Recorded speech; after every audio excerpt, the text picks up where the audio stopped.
Hi friends, என்கிட்ட comment போட்ட கணேஷ் பிரதருக்காக இந்த video. So German job opportunity பற்றி கேட்டிருந்தாரு. அதை பற்றி தான் பார்க்க போகிறோம். ஜெர்மனில் 2026 ஜாப் எப்படின்னா, ஐடியில் பார்த்தீங்கன்னா டேட்டா சயின்டிஸ்ட், அதே மாதிரி சைபர் செக்யூரிட்டிக்கு ஸ்கோப் நிறையா இருக்குது, வேக்கன்சியும் நிறையா இருக்குது. ஹெல்த் கேரில் பார்த்தீங்கன்னா நர்சிங் ஆப்பர்ச்சுனிட்டி நிறையா இருக்குது சான்ஸு. அப்புறம் இன்ஜினியர் பார்த்தா மெக்கானிக்கலும் எலக்ட்ரிக்கல் இன்ஜினியருக்கும் வேக்கன்சி ஜாஸ்தி இருக்குது. ஃபினான்ஸ் அனலிஸ்ட் அதுக்கும் வந்து வேக்கன்சி நிறையா இருக்குது. இவ்வளவு வேலை செஞ்சு மண்டை மேல இருக்க கொண்டே மறந்துட்டேனடா. தம்பி, உன் இஷ்டப்படி என்ன ட்ரெயினுக்கு வெளியே தள்ளி விடு. வண்டி நின்னுருச்சுடா முண்டம்.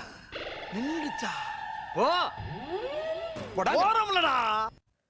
எல்லாத்துக்கும் மேலே மண்டையில் இருக்கிற கொண்டையை மறந்த மாதிரி தயவு செஞ்சு ஜெர்மனை மறந்துடாதீங்க. ஜெர்மன் எல்லாத்தையும் உங்களை கழுத்தை பிடிச்சி தான் வெளியே தள்ளிடுவாங்க. ஏன்னா ஜெர்மன் கண்டிப்பாக தேவை எல்லாத்துக்குமே.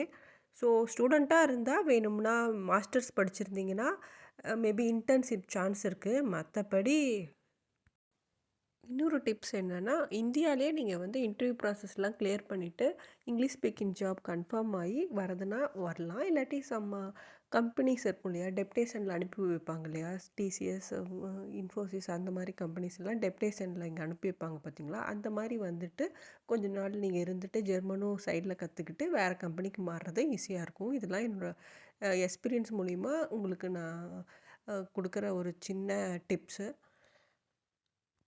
நேற்று எனக்கு 10 மெம்பர்ஸ் சப்ஸ்கிரைப் பண்ணியிருந்தீங்க. அவங்களுக்கு என்னோடய மனமார்ந்த நன்றிகள். பாவம் தானே, மறக்காமல் சப்ஸ்கிரைப் பண்ணிக்கோங்க ஃப்ரெண்ட்ஸ் ப்ளீஸ்.